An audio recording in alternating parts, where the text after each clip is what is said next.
May hawak nga pala ako dito na homemade dumbbell. Hindi pa siya final. So kikinisin pa natin yung mga edges niya at baka pipinturahan ko pa to. Ito ang day 1 ng paggagawa natin ng mga homemade na gamit para sa ating workout.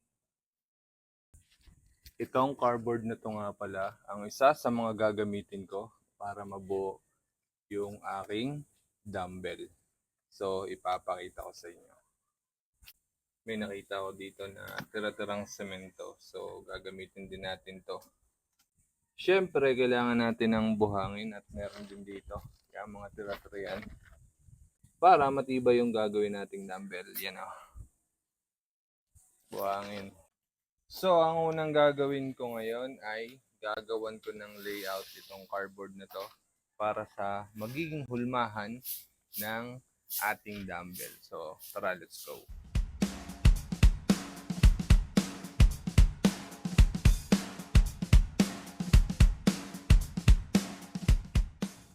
Okay, so natapos na natin yung layout. Yan. Kung makikita nyo, yun, di ba may parang letter V. So, ang gagawin natin, ika-cut out natin to. Yan, yung mga yan. Ika-cut natin yan.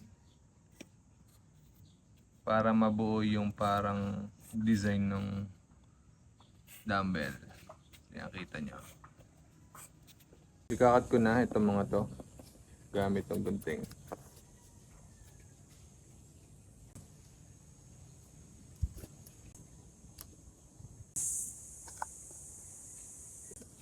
Yan, ito na yung ating pinaka hulmahan. May progress na pero parang hindi pa natin alam yung kalalabasan. Para ako dito may project sa school, sa elementary. Mga nagugupit. Yan na. Shoutout din sa mga teacher ko nung elementary. Pinaturo sa akin kung paano gumupit ng cardboard. Let's go. Kailangan nga din pala natin itong mga tape, packaging tape. I-cover natin dun sa cardboard. So kung meron kayong yung transparent or ito, mas maganda yung transparent para kita nyo yung pinaguhitan ng lapis. Yan. Ito nga pala, kita nyo yung may line ng lapis dyan. Yan. Yung mga mark na yan, ifo-fold nyo dyan. Yan, ifo-fold natin. Ganyan. Yan, para magkaroon ng, yan yung magiging guide natin sa paggawa ng pinaka mold. So yan, nakita nyo. Lalagyan ko na ngayon ng yan, packaging tape para matibay. Ito na yung itsura ngayon. Yan, kita nyo sa loob. Kita nyo, nilagyan natin ng packaging tape. Packaging tape. Tapos yung dalawang dulo pinagdugsong ko. Yan. Ganito yung muna yung magiging itsura niyan. Tapos lahat ng mga edges, kita nyo to. Yung ginupit natin kanina na parang V. Pag dudugsongin yan, yung mga edges na yan. So pag dudugsongin ka, papakita ko na lang sa inyo yung kalalabasan. So ito na yung itsura niya. Okay, lapit ko lang. Yun na. May korte na siya. So lalagyan naman natin ng ng cover yung ilalim. Para pag nilagyan natin ng semento sa loob, may sasalo dito. Alright. So tingin ko okay na to. Ito na yung finish nating hulmahan. And so far okay naman siya. Basta mahalaga matibay. Kasi pag nilagyan niya ng semento, pag hindi siya matibay ay maaaring bumuka or bumigay.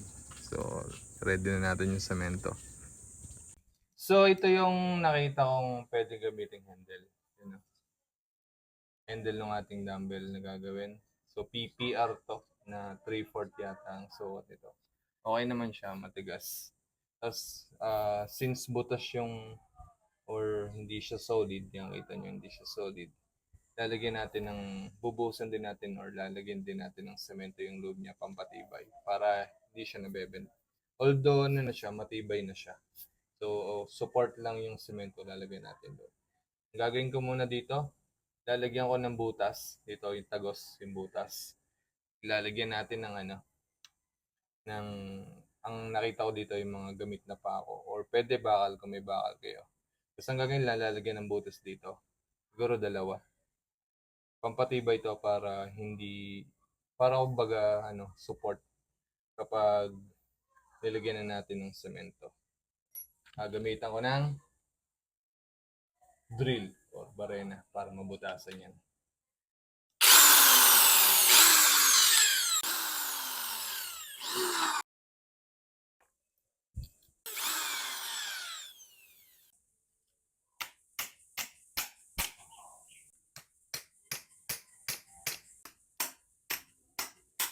Okay, so ito na yung itsura. Yan na.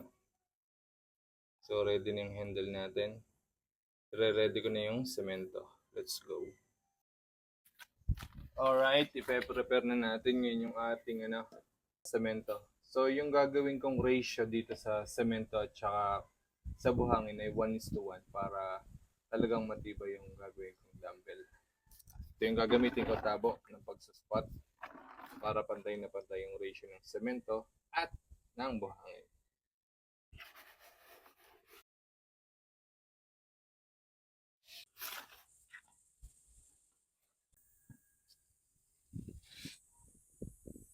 Ito naman yung semento.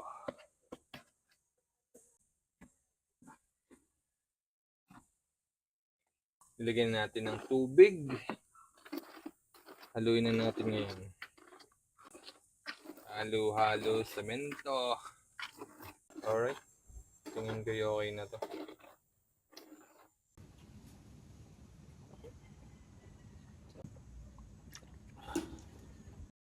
Yun, nagka-technical issue tayo dito mga bossing. So nawala yung mic kasi nakalimutan kong i-turn on.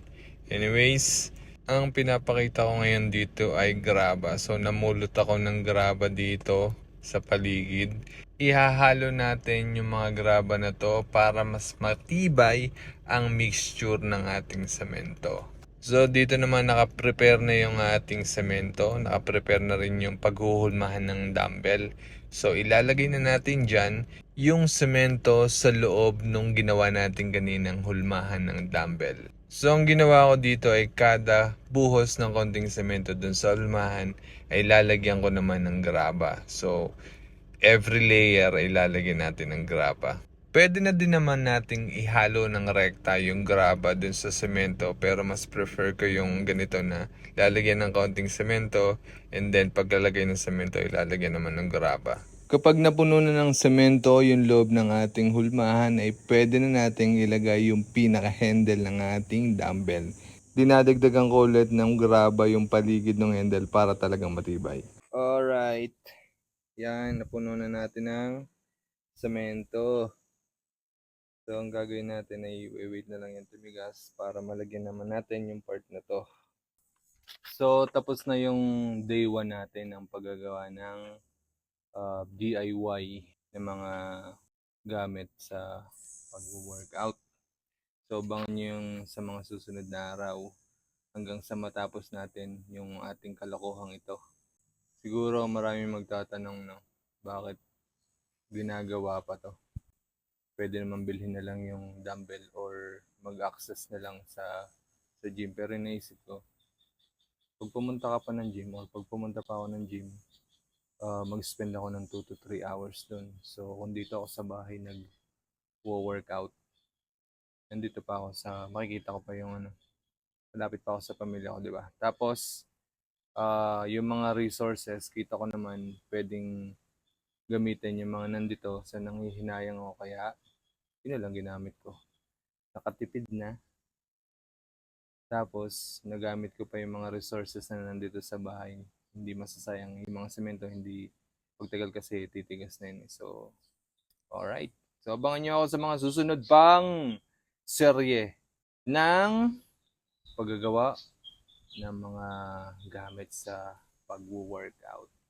Sana madami ako. Gagawa rin tayo sa future ng barbell. So, sa ngayon, mga basic muna yung gagawin natin. Let's go. Day 1 done. Video out.